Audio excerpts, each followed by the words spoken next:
এইখন লোৱা, তোমাৰ কাৰণে আনিছো। এইখন কি কিয় দিছা মোক? এইখন মই যাক ভাল পাওঁ তাৰ কাৰণে আনিছো। আৰু যোনবোৰ মানুহক মনৰ পৰা ভাল পোৱা হয় সেইবোৰ মানুহকে দিয়া হয়। মানে নংগা আইপা মানাং। মানে কি কৈছা? ভালকৈ কোৱাচোন, মই ধৰিবই পৰা নাই। মানে মই তোমাক ভাল পাওঁ। ময়ো তোমাক ভাল পাওঁ, কিন্তু তোমাৰ যিহে খং, তোমাক ক'বলৈ বেয়া পাই আছিলো। কিন্তু তোমাৰ ঘৰত জানো মানি ল'ব মই মিচিং ছোৱালী?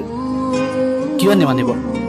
মই তোমাক ভাল পাওঁ আৰু তুমি মোক, আৰু ভাল পাত এইবোৰ চাই নাথাকে নহয়। সঁচাকৈ কৈছানে? কিন্তু তুমি মোৰ পৰা বহুত দূৰত থাকিবা, আৰু যদি মৰমবোৰ কমি যায়? কিয় কমিব? আৰু মই সোনকালে আহিম, আৰু এইবাৰ আহি পেলাই তোমাক একেবাৰে বিয়া পাতি লৈ গুচি যাম। আৰু এখন কিয় লৈ আছা? পিন্ধাই দিয়া আকৌ মৰমত আনিছা যদি।